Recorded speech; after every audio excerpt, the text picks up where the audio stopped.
પાટણથી રાઘાનેડા જે ખેડૂતોના ખેતરમાં બીજ પોલ ઉભા કરીને ખેડૂતોને જે વળતર આપવાનું હોય એ પ્રાઇવેટ કંપનીઓ નથી આપતી।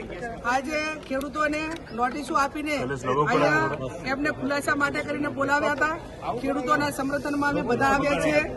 સરકાર એ કોઈ પણ ડેવલપિંગ કરતી હોય તો એમાં વિરોધ પક્ષ તરીકે અમારી મદદ હોય, પણ પ્રાઇવેટ કંપનીઓને કરોડોપતિ થવા માટે અને ધંધો કરવા માટે જે ગામની ખેતી જે જમીન છે એ જમીન સોલારમાં કે પ્રાઇવેટ કંપનીઓને આપીને અહીંના લોકલ જે ખેડૂતોના અધિકાર હોય, ગામના અધિકાર હોય એ છીનવવા માટેના પ્રયત્નો થઈ રહ્યા છે।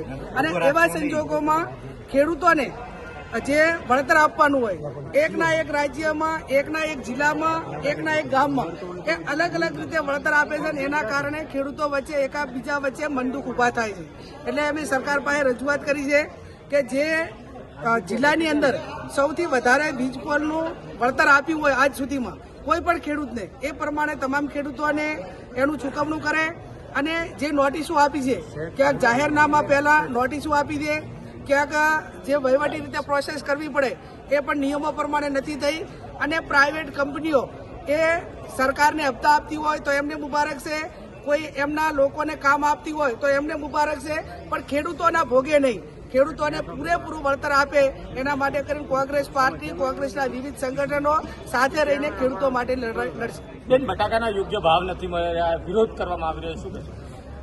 સમગ્ર ગુજરાતમાં અને આમ ગણવા જો તો ભારતમાં સૌથી વધારે બટાકાનું ઉત્પાદન એ બનાસકાંઠા જિલ્લો કરે છે। વર્તમાન સમયની અંદર જે પ્રાઇવેટ કંપનીઓ એ ખેડૂતો પાસે પહેલા કરાર કરતી કે ભાઈ તમારું જેટલું પણ ઉત્પાદન થશે એટલું અમે ખેતરમાં આવીને તમારો માલ લઈ દઈશું।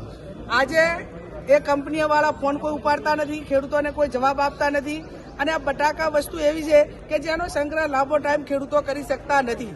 તો સરકાર પાસે અમે અપેક્ષા રાખીએ છીએ કે જે કંપનીઓએ ખેડૂતો સાથે કરાર કર્યા છે એ કંપનીઓની સામે ફોજદારી ગુનો નોંધે અને તમામ ખેડૂતોનો માલ જે એમને ભાવ નક્કી કર્યા હોય એના પ્રમાણે વળતર આપે, અને ન આપે તો એ કંપનીઓ વતી એ સરકાર ખેડૂતોને ભાવ આપે।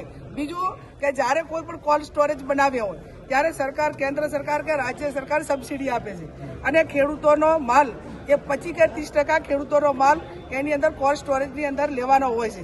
વર્તમાન જે કોલ્ડ સ્ટોરેજના માલિકો છે એ એક પણ ખેડૂતોનો માલ લેતા નથી, કંપનીઓનો જ માલ લે છે।